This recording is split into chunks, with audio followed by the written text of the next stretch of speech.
Merci. La parole est à Monsieur Thierry Benoît. Monsieur le Président, en cette 18e semaine pour l'emploi des personnes handicapées, le groupe UDI avait à cœur d'interroger le gouvernement sur la situation de l'accueil des personnes handicapées en France et notamment en établissement. Comment ne pas s'inquiéter de l'inertie de notre pays face à tous ces enfants qui, faute de places disponibles dans leur pays, sont accueillis à l'étranger, loin de leur famille, loin de leurs proches. Aujourd'hui, 5 000 Français seraient concernés par cette situation.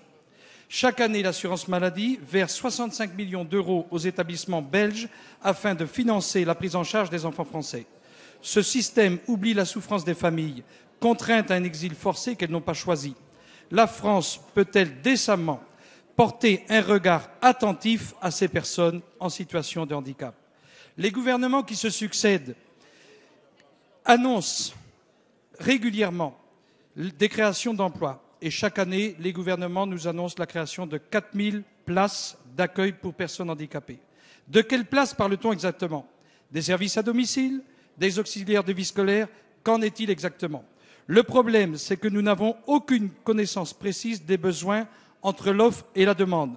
C'est pourquoi nombreux sont celles et ceux qui demandent la création d'un outil chargé de coordonner les travaux de la Caisse nationale de solidarité de l'autonomie, des ARS et des maisons départementales des personnes handicapées, afin de constituer une base de données qui permet d'être actualisée, une base de données unique, dont l'objectif serait d'avoir une connaissance plus précise des demandes de placement et de faire correspondre l'offre et la demande des familles. Cette base de données garantirait transparence et réactivité et elle permettrait bien sûr d'être mise à jour de manière instantanée.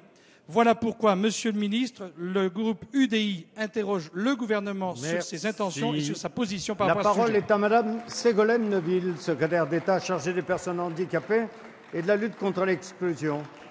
Merci Monsieur le Président, Mesdames et Messieurs les députés. Monsieur le député, vous avez raison de souligner qu'il y a effectivement en France, on va dire, une certaine inconnue sur l'état de l'offre et de la demande en ce qui concerne les établissements pour personnes handicapées. Et c'est effectivement une des missions que j'ai confiées à la CNSA, de pouvoir regrouper l'ensemble des données de l'ensemble des maisons départementales du handicap de toute la France, de pouvoir disposer de l'ensemble de ces données locales pour savoir très exactement quel est l'état des besoins en France. Je veux ensuite vous répondre de façon assez précise sur le nombre de places en établissement qui existent en France, à la fois pour les enfants et pour les adultes.